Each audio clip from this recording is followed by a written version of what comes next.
What happened inside the Hacienda skilled nursing facility in Phoenix? A woman who has been in a vegetative state at the facility for at least 14 years after a near-drowning incident, giving birth to a baby Saturday. But nobody knows who did this to her. When you first heard about what happened, what went through your mind?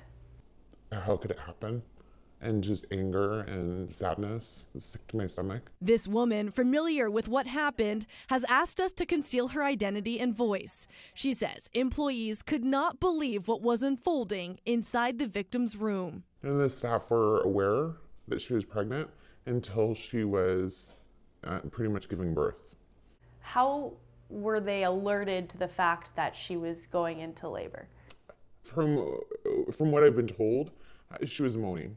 And they didn't know what was wrong with her. There was a nurse that was there, and from what I heard, she's the one that delivered the baby. What do we know about the baby? From what I know, the baby is alive, the baby is healthy. Adult Protective Services tells us after hearing the allegations, they immediately dispatched a team to conduct health and safety checks on all members living in the facility. And the Arizona Department of Health says they are actively working with local law enforcement in their criminal investigation. But right now, no suspects have been named.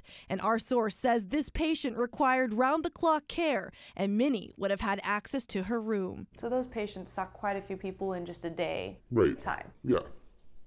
So there could be a lot of possibilities as to who did this. Right. She also says the facility has changed protocol this week.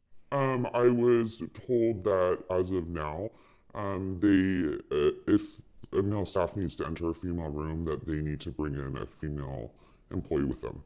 And as far as you're aware, that is a new policy. Yes. So many questions as to how something like this could have happened. But our source says this woman was raped in the most vulnerable state. So she had no way to defend herself in this sort of situation? None whatsoever.